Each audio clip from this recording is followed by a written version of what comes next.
Hello everyone. Today we are going to discuss about current electricity. This is the third chapter of class 12 physics, and in this video I am going to discuss some of the subtopics of current electricity. So we are going to start with what is current electricity. So current electricity is the study of charges in motion. In the previous videos, we have dealt with electrostatics, which is the study of charges at rest. But now we are going to study about charges in motion. Now in the coming chapters, we will see that these charges in motion creates magnetic field. Till now we have discussed only about electric field, but in the upcoming videos we will be discussing about magnetic field, which is created by charges in motion. So for the time being, let us discuss electric current. So the study of charges in motion, so we all know the study of charges in motion. So we have already studied in class 10 about charges in motion. So the flow of charges, okay, the charges in motion or the flow of charges gives rise to electric current. Electric current. So now what is electric current? Electric current is given by electric charge by time.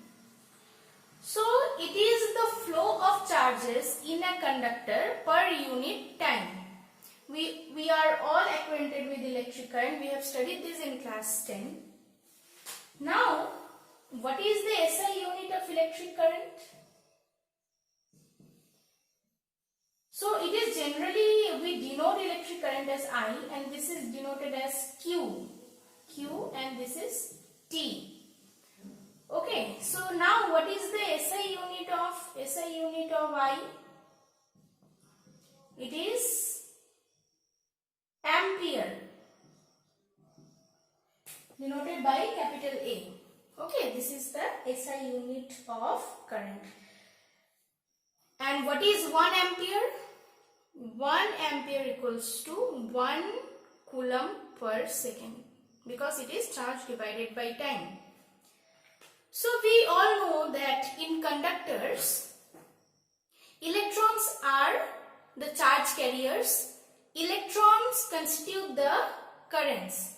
In nature also we can see currents. Lightning also is an example of current flow. Okay. Then when charges are exchanged between clouds, current is created. But all those currents are not steady current. In this chapter, we are going to study about steady current. Okay. That is when the rate of flow of charges do not change with time. Okay. Steady current means when the rate of flow of charges do not change with time, then it is known as a steady current. Okay. So here we shall deal with steady current. Now, what is electric current? A vector or a scalar quantity. So always remember, electric current is a scalar quantity.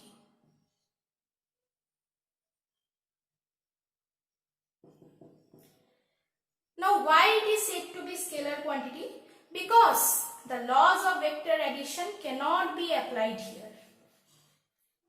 Suppose we have a current, suppose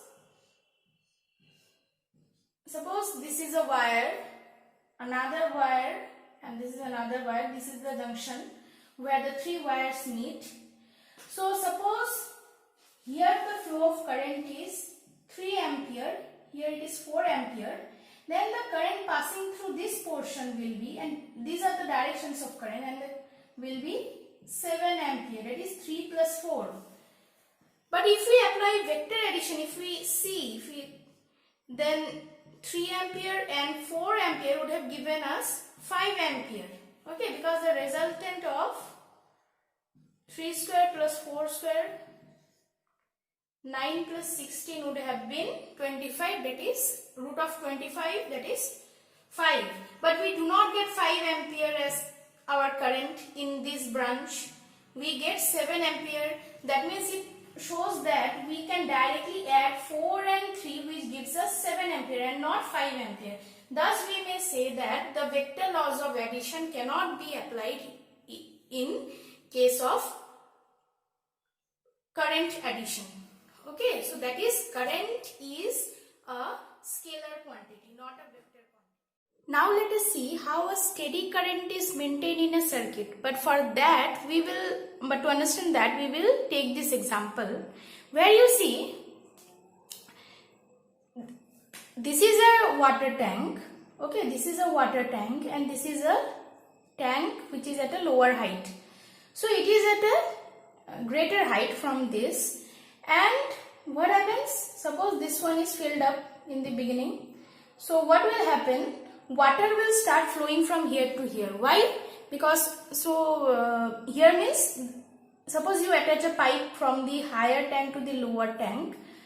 This is the lower tank and you set a pipe. So when you open the pipe, or suppose a tap is fixed here at one end. So when you open the tap, you will see water coming from higher tank to the lower tank. Why? Because we always know water flows from a higher potential to lower potential. Now here we understand this is at higher potential because it is at a greater height from the ground. Okay, this is at a greater height from the ground and this is nearer to the ground. So this is from higher potential to lower potential. Okay, so that was in terms of gravity we are explaining higher potential and lower potential. Now when you see water coming from here to here, and after some time you will see that when water gets filled up here, now the upper tank is empty. Now how you will fill up water here? So in order to fill up water at the tank, number one, what you have to do? You have to do external work. You have to do external work against the force of gravity and you have to fill up water here. So what is done here? Water pump does external work against the force of gravity and fills water from the lower tank to the upper tank again. So here we see that this water pump is the source of energy which tries to maintain a steady water supply through this channel. Okay, so continuously this process will go on and we will get a steady supply of water in the system. Now similarly, if you compare it to a electric circuit where we see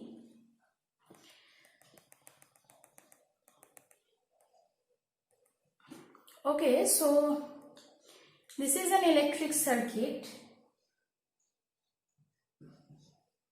This is a resistance, suppose, and this is your electric cell.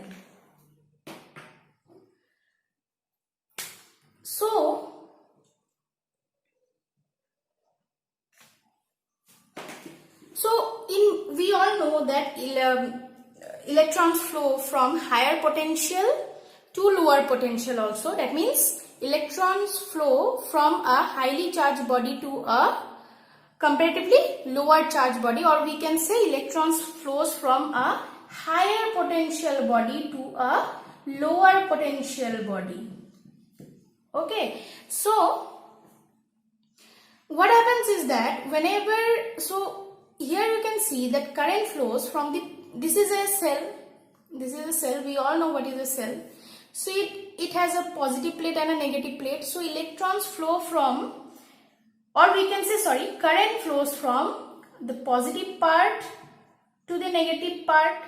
But we also need to, but for maintaining a steady flow of current, we also need to supply current from the negative end to the positive end.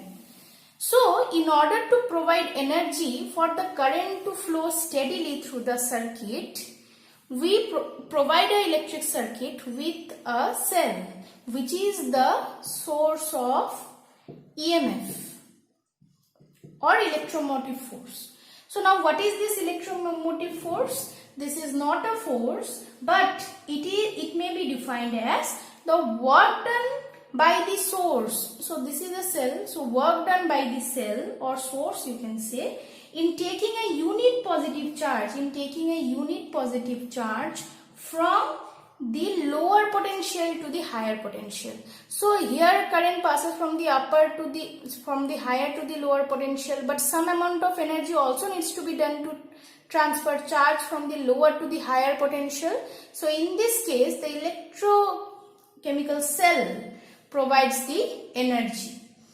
Okay, and this EMF is denoted by E. Okay, so this is the work done. That in the case of this water pump system, we saw that water pump does the external work. Here the cell does the work.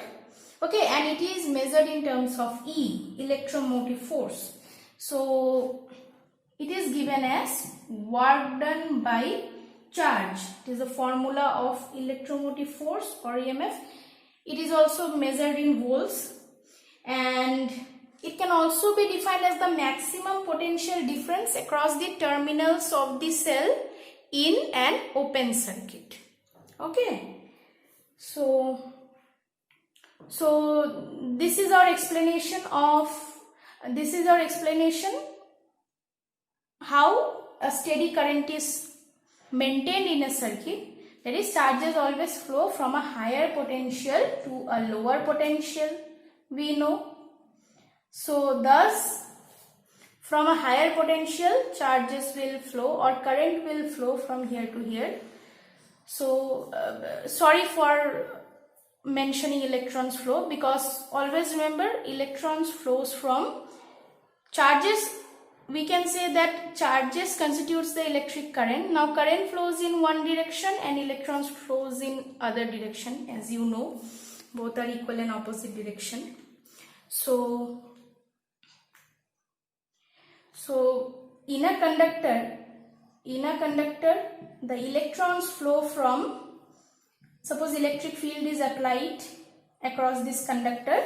So your electrons will flow from, so if this is the electric field, then electrons will flow from towards the positive side, from the negative end towards the positive end. Okay, but your current will flow opposite to the direction of flow of electrons. That is, it will flow from the positive side to the negative side, but electrons will flow from the negative side to the positive side. Always remember this, and this is only the conventional direction of flow of current, which is from the positive plate to the negative plate.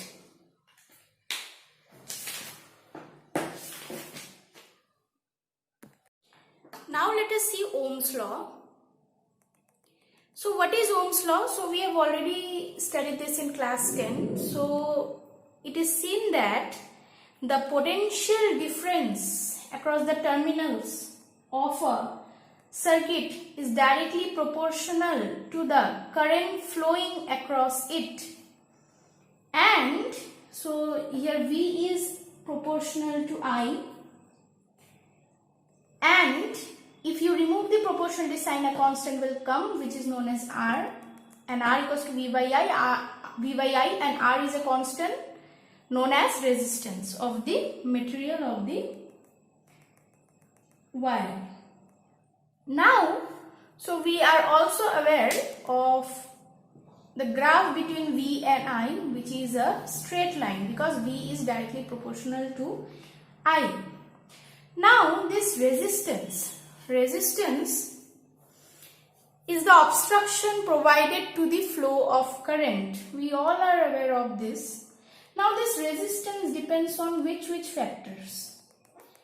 So resistance you see does not depend on voltage and current. It depends on other factors such as length of the wire, then nature of the wire,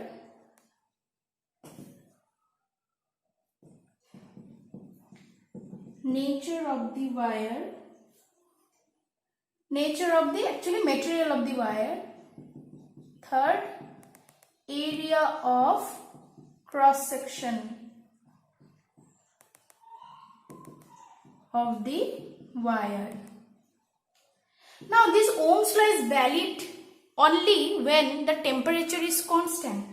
So if the temperature keeps on changing, then Ohm's law will not be valid, because with temperature the resistance of the wire will keep on changing. So another term also you can add, that it depends on the temperature of the wire, or you can just add these three. These three are the main. So now if you try to write it mathematically, then we can write. So we can write in this manner. So R is directly proportional to L. R is inversely proportional to the area of cross section. We all know this. So if you combine it, we will get L by A. Now if you want to remove the proportionality sign, one constant will come. So it is rho. In mathematics it is known as rho. But if you, in physics, it has been named as resistivity or specific resistance. So rho is equal to RA by L. So we all know the SI unit of resistance is ohm. It is denoted by this. So now resistivity is given by, so here you see its SI unit is given by ohm meter, or just you can write ohm meter. Why? Because resistance is ohm. Here area is in meter square and L is in meter. So meter and meter square, 1 meter will get cancelled and you will be left with ohm meter. So this is resistivity. And we know that resistivity depends on the material of the wire. We have seen this in class 10. We have studied all these things. So resistivity depends on the material of the wire. Okay, for copper, for aluminium, it is different for different materials. It will have different fixed values. Okay. So now another thing, numericals will may be given where you will see that if length changes, resistance changes, and you will be asked to find out the current. Okay, so you have to be careful that whenever length of wire changes, resistance changes. When area of cross section changes, then also resistance changes. So you have to keep in mind while solving numerical problems. So now let us see what is current density. So before that, let me say one thing. So this is resistivity. Resistivity is rho. This is resistivity. Now there is another term, conductivity. Before that, conductance. Conductance C can be written as, there are other terms given in different books. So it is defined as the opposite of resistance, and its unit is per ohm. Okay, or mho. Okay, so this is conductance, and there is another term, conductivity. Okay, it is denoted by sigma, which is 1 by resistivity. Okay, and it is denoted by per ohm per meter. Okay, or mho per meter. So the opposite of resistance is conductance and the opposite of resistivity is conductivity. So remember this. Now let us see what is current density. So current density is current divided by area of cross section.